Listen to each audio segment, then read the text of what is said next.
एक मेरे बड़े भाई समान है। दूरदर्शन में आप आते हैं और हम कई बार चर्चा करते हैं और कई बार साहित्य में जो भी घटित हो रहा है उसको लेके हम सभी अपने अपने विचार करते हैं। तो आपने एक पुस्तक के बारे में कहा, मैंने 4 साल पहले एक पुस्तक लिखने का सोचा था। लेकिन जब मैंने लिखा और लिखने का प्रयास किया तो मुझे ऐसा लगा कि ये बहुत ही कठिन है। स्वयं के जो आपके मनोभाव होते हैं, स्वयं के मनोभावों को शब्द देना शायद बहुत ही कठिन है। मैं अपना भूमिका भी दूं आपको, मैं एक अच्छा पाठक रहा 11वीं 12वीं तक। उसके बाद गलती से विज्ञान पढ़ लिया, तो मैं IIT बॉम्बे से मैकेनिकल इंजीनियर हूँ। साहित्य से मेरा नाश्ता सिर्फ पाठक का ही रह गया, तो कभी लिखना तो कभी आया नहीं। पढ़ लिख करके जीवन में आगे बढ़े। बाद में दूरदर्शन में सेवा देने का मौका मिला, जहाँ जैसा मैंने आपको बताया, जहाँ मायावी तरीके से दर्शक को लुभाने की कला ज्यादा मैटर करती है, उसको ज्यादा स्थान है। तो कार्यक्रम को मनोरंजक बना करके पेश करना, श्रृंगार इत्यादि का, साहित्य के श्रृंगार रस का उपयोग बेहतर तरीके से करना, जितना आप नहीं कर सकते हैं हम कैमरा लगा के उसको करने का प्रयास करते हैं। तो ये जो छलावा है, इस छलावे वाले माध्यम से मैं आता हूँ, जिसमें चरित्र के बजाय रूप रंग पर जोर है। और साहित्य का जो मूल है और हमारी संस्कृति का भी जो मूल है, वो कहीं ना कहीं किसी चीज की सुंदरता का मेजरमेंट, उसका जो, हम एक शब्द बोलूंगा मैं आपको, मूर्त। हम बहुत ज्यादा लोग, कई बार मूर्ति पूजा को लोग ऐसा भी समझते हैं कि मूर्ति पूजा करने वाले लोग कैसे थे, और हमें थोड़ी हेय दृष्टि से भी देखा गया। बट संस्कृत में मूर्त का मतलब होता है मेजरेबल, जिसको मापा जा सके। और हमारी संस्कृति में जब विज्ञान की आप पुस्तकें पढ़ेंगे तो एक पुस्तक है सूर्य सिद्धांत। सूर्य सिद्धांत के दूसरे ही पृष्ठ पे ये बात लिखी हुई है कि समय 2 प्रकार का होता है, और उसमें पहले प्रकार का समय आपकी जन्म और मृत्यु के लिए जिम्मेदार है, और दूसरे प्रकार के समय की व्याख्या करते समय पुस्तक में ही लिखा है कि दूसरा प्रकार का समय भी 2 प्रकार का होता है, एक मूर्त और एक अमूर्त। तो टाइम जिसको हम मेजर कर सकते हैं और टाइम जिसको मेजर नहीं कर सकते, तो मूर्ति शब्द जो आया है किसी भी प्रतिमा के मुकाबले, प्रतिमा और मूर्ति में जो फर्क है वो यही फर्क है कि आप जिस चीज को मेजर कर सकते हैं वो मेजरेबल चीज मूर्त है।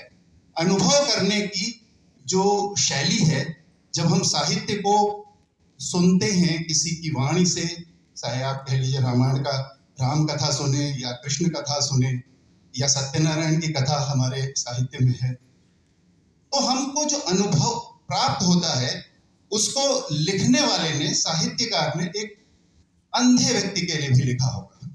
उसकी एक कल्पना रही होगी कि आंखें जिसमें धोखा है, और आंखें जो धोखा में फंस सकती है, जब आंखें बंद, इसीलिए ध्यान में हमें आंखें बंद करनी होती है, और जब हम सच्चा अनुभव ले रहे होते हैं किसी भी चीज का, तो कहीं ना कहीं हमें जोड़ना होता है, हमारे अंतर्मन को उस विचार से जोड़ना होता है, जिसको जोशी जी ने अभी बहुत अच्छा शब्द दिया था, हृदय के भाव। आपने अपने विचारों को व्यक्त करते समय मेरे मन को छू बात कही कि हृदय के भाव जो होते हैं, मीरा जैसा आपने बोला, तुलसी आपने बोला, तो ये सभी लोग लेखक तो नहीं थे, निश्चित तौर पे लेखक नहीं थे। ये तो अपने हृदय के भावों को व्यक्त करते थे, स्वयं के मनोभावों को शब्द देते थे। शब्द भी भाषा के ढांचागत उससे बिल्कुल अलग होता था, और कहीं ना कहीं जो पाठक सुनना चाहता है, जो पाठक के जीवन में घटित हो रहा है, कहीं ना कहीं उसको कहता था। तो कल्पना जी, जो मुद्दा हमने देखा कि दर्शक वर्ग कम हो रहा है, पाठक वर्ग कम हो रहा है, कहीं ना कहीं साहित्यकार जब एक ऐसी विषय वस्तु लेके आता है जो हमारे हृदय के भाव होते हैं और जो सुनने वाले के भी हृदय के भाव होते हैं, तो निश्चित तौर पे मुझे लगता है ये जो भेद है वो मिट जाता है। और विजय जी, मैं आपको यही कहने के लिए कि आपकी जो पुस्तक है धरा से गगन तक भाग 2, उसमें आपने जैसे धरा से गगन है, वैसे ही भारत के पूर्व से पश्चिम तक, उत्तर से दक्षिण तक, पृथ्वी पर भी, धरातल पर भी, दुनिया के तमाम देशों से 21 देश बताया मेरे ख्याल है आपने, 21 देशों के मूल हिंदी के लेखकों का जो प्रयास है, उनकी जो रचना है, और उनके मनोभाव अलग हैं, वो दूसरे देशों में रहते हैं, उनकी परिस्थितियां अलग है, फिर भी उन्होंने अपना जो प्रयास किया उसका संकलन आपने किया है, तो आप बहुत बहुत बधाई के पात्र हैं।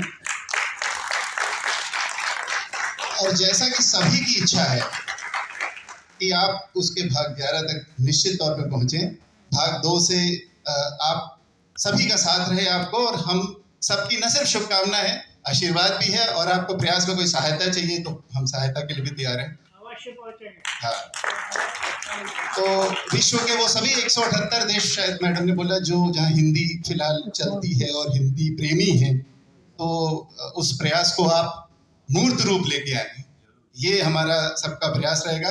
और आज के इस कार्यक्रम में मुझे मेरी वाणी को कुछ कहने का मौका देने के लिए बहुत बहुत धन्यवाद। अब अपने अंतिम पड़ाव की ओर है। तो में जिन रचनाकारों की रचनाएं समाहित है, उन्हें आज